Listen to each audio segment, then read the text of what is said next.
आता काही लोकांची त्याच्यामध्ये काय करावं गोंधळलेली परिस्थिती आहे, धरावी की सोडावं, त्यामुळे ठाम असा निर्णय काय घेता येते. मागच्या वेळेस देखील त्यांनी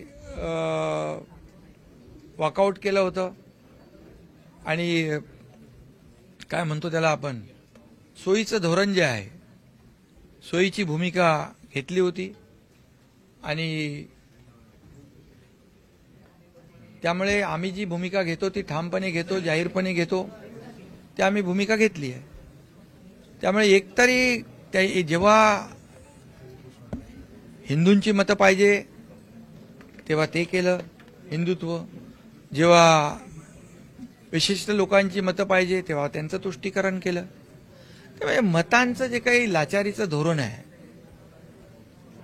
हे आज जर बाळासाहेब असते तर त्यांना फार वेदना झाल्या असत्या, दुःख झालं असतं.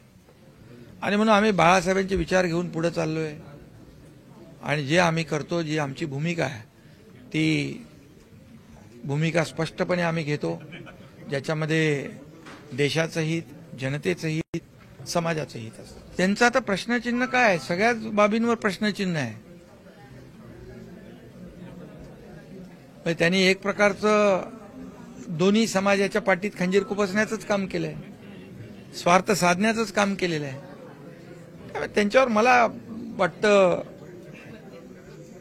त्यांची भूमिका आता दुटप्पीपणाची, ढोंगीपणाची भूमिका ही जनतेसमोर आलेली आहे.